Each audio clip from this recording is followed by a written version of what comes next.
Kalau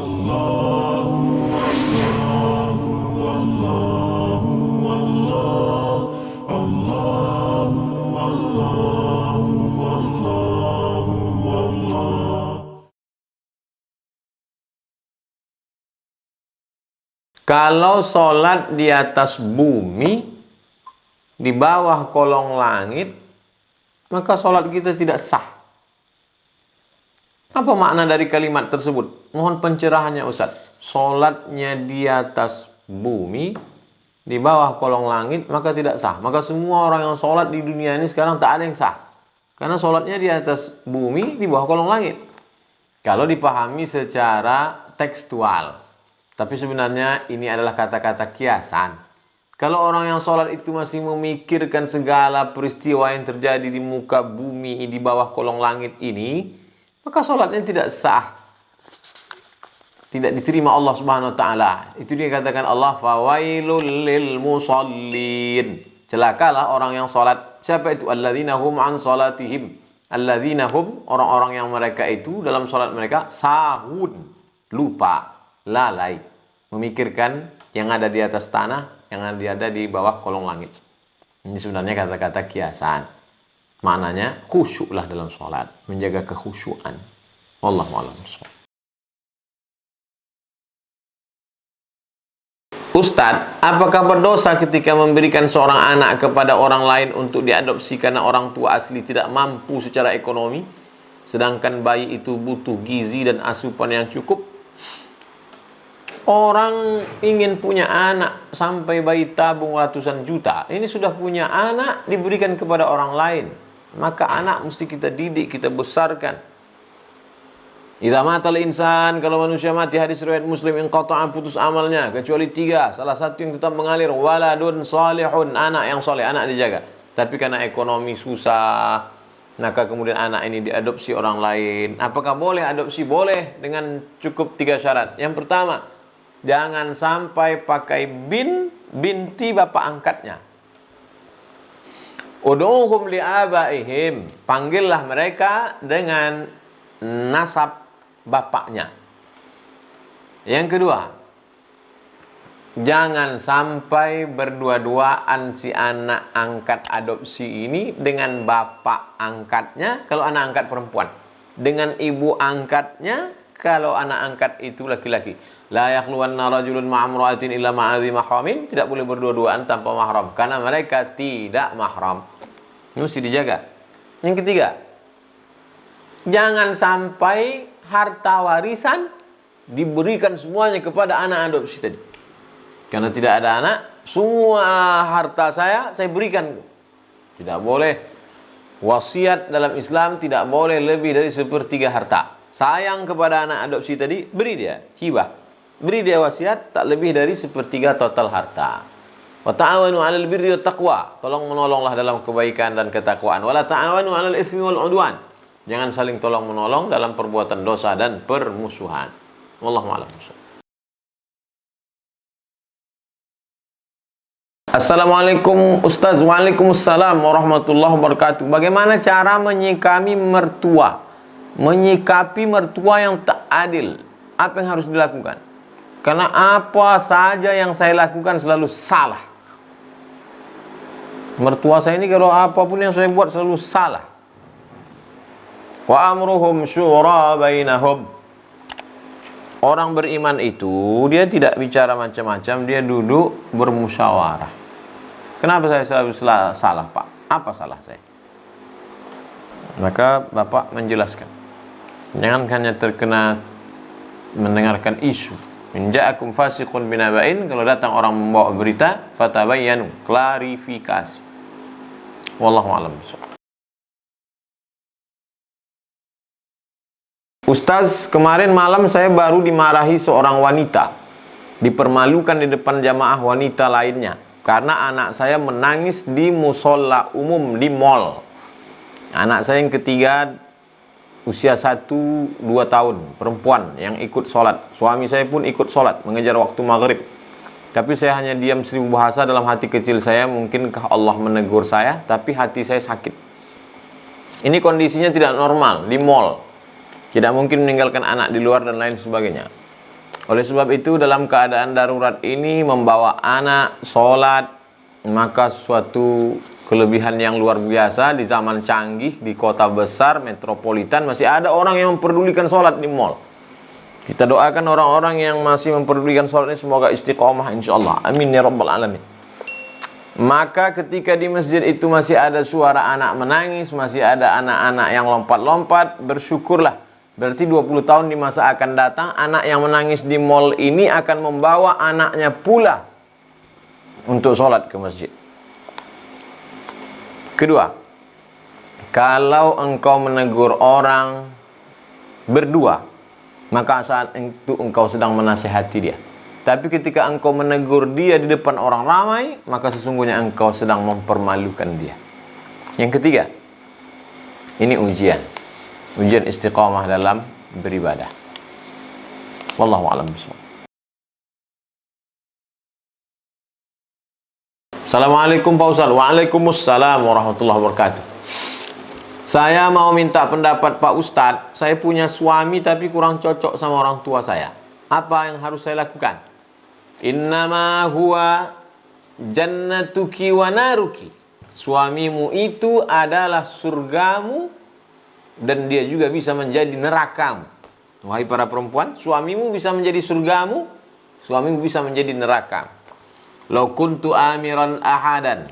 Seandainya aku, kata Nabi sallallahu alaihi wasallam, boleh memerintahkan seseorang ala ayyasjuda ala ahadin, seandainya boleh manusia itu sujud kepada manusia, maka aku perintahkan seorang istri untuk bersujud kepada suaminya.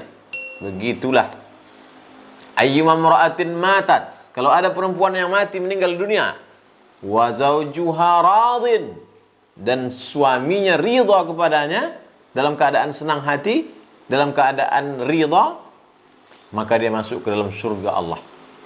Begitulah hebatnya seorang suami. Suami yang bagaimana? Suami yang taat kepada Allah, suami yang mengamalkan sunnah Rasulullah sallallahu alaihi wasallam. Oleh sebab itu kalau suami ini baik, maka tidak akan mungkin dia memerintahkan perempuan untuk melawan ayah ibu perempuan tersebut. Wallahu a'lam bishawab. Assalamualaikum Ustadz, saya mau tanya. Waalaikumsalam warahmatullahi wabarakatuh. Kan extension bulu mata itu haram. Tapi kalau pakai serum yang terbuat dari minyak kelapa atau minyak zaitun, boleh tidak Ustadz? Soalnya ini mempertebal dan memanjangkan bulu mata. Yang tidak boleh itu merubah-rubah, mengotak-atik yang tidak normal. Adapun alis bulu matanya kurang lebat, lalu dia pakai kemiri, dia pakai minyak zaitun, maka tidak termasuk dalam kategori hadis yang dilarang. Laknat. Hadis riwayat Abdullah bin Mas'ud radhiyallahu an, la'anallahu al-washimat, Allah melaknat perempuan tukang buat tato, wal mutashimat, minta buatkan tato, wal mutanammisat, mencabut bulu mata, wal mutafallijat, menjarangkan gigi, wal mughayyirat, merubah-rubah ciptaan Allah Ta'ala, operasi plastik, masukkan silikon, otak-atik, ini yang tidak boleh. Adapun dengan yang herbal, normal, tidak mengotak-atik, membuat yang tidak normal menjadi normal. Adapun yang sudah normal diotak-atik sehingga menjadi tidak normal, kita pun ketakutan melihatnya. Nah ini na'udzubillah. Mudah-mudahan Allah menyelamatkan kita dari perbuatan ini. Wallahu a'lam bishawab. Ustaz Abdul Somad, saya mau tanya, apa hukumnya jika punya proyek ini pembangunan rumah ibadah non-muslim? Halalkah upah yang saya terima dari pembangunan tersebut? Dan bagaimana jika saya dapat proyek buat rumah tinggal yang bukan dari Islam? Kita boleh berhubungan interaksi sosial dengan non-muslim. La yanhakumullahu 'anil ladzina lam yuqatilukum fid din.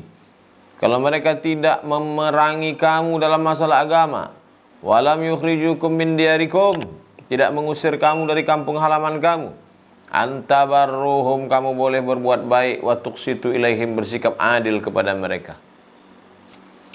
Dalam masalah hubungan sosial, hubungan masalah proyek, hubungan masalah perumahan, jembatan, Tapi kalau sudah terkait dalam masalah ibadah, fasilitas ibadah, wala ana abidu ma'abadtum wala antum abiduna ma'abud lakum dinukum waliyadin. Kita mencari rezeki ini mau berkah, mau baik, untuk makan,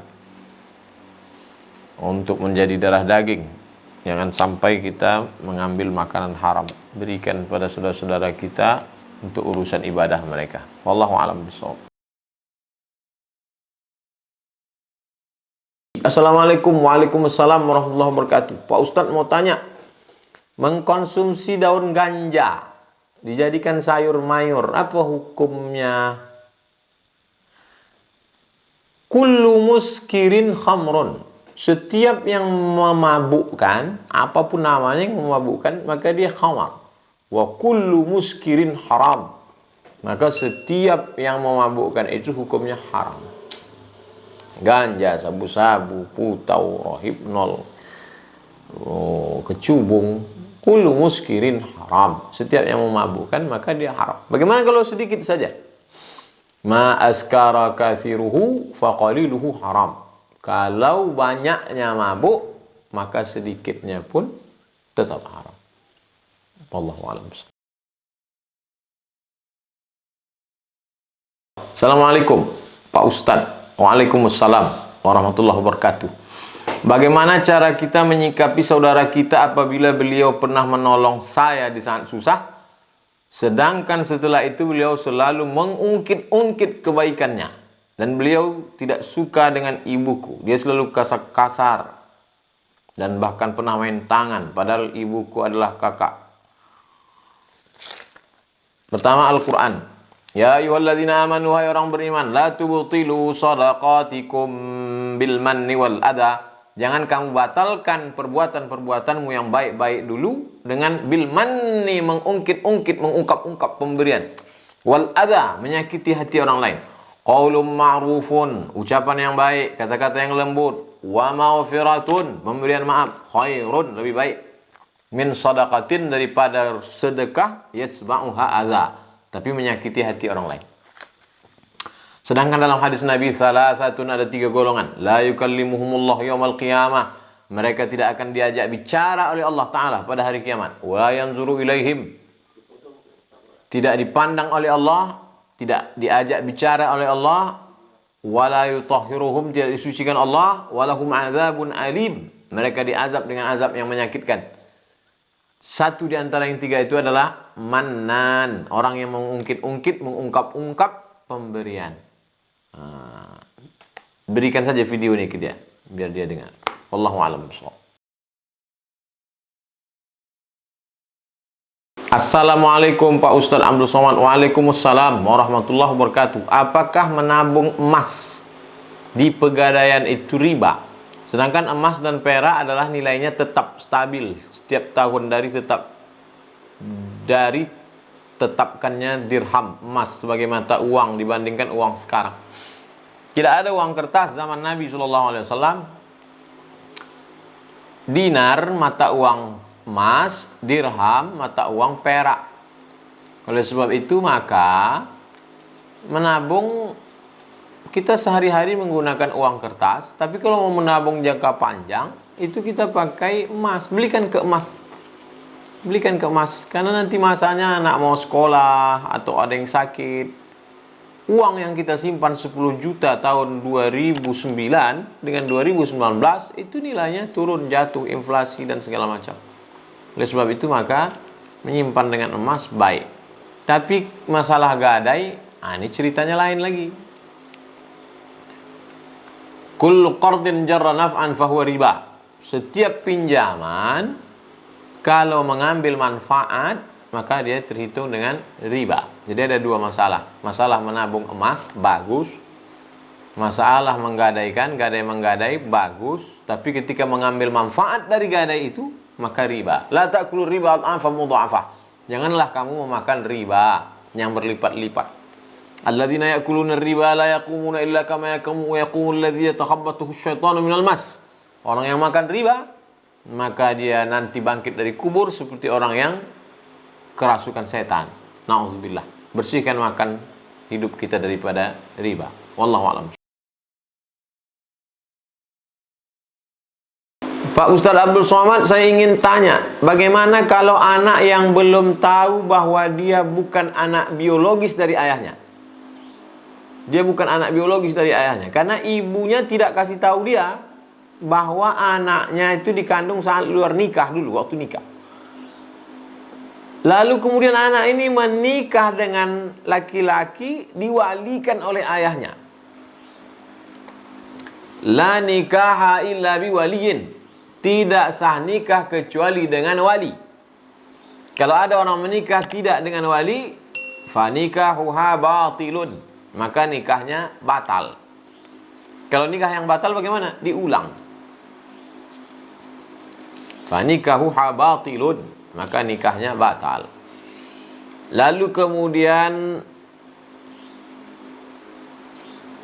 bagaimana dengan dia yang tidak tahu? Maka wahai para ibu, wahai para bapak, beritahukan supaya nikah ini benar-benar dinikahkan oleh wali. Kalau tidak dia nanti berzina. Na'udzubillah. Wallahu a'lam bishawab. Assalamualaikum Ustaz. Waalaikumsalam warahmatullahi wabarakatuh. Saya mau tanya, hukum orang memelihara harimau di rumahnya bagaimana Pak Ustaz? Memelihara siba, hewan buas, itu tegas dalam kitab Hasyiatul Jamal mazhab Syafi'i. Waqtina'uhum laha haramun. Raja-raja, penguasa-penguasa, waqtina'uhum laha, mereka memelihara singa, memelihara macan tutul, haramun, kata dalam Hasyiatul Jamal. Hukumnya haram. Kenapa haram? Tabzir, mubazir. Berapa budget makanan daging, sementara fakir miskin banyak yang tak makan ikan asin. Ini harimau makan daging. Waktu habis.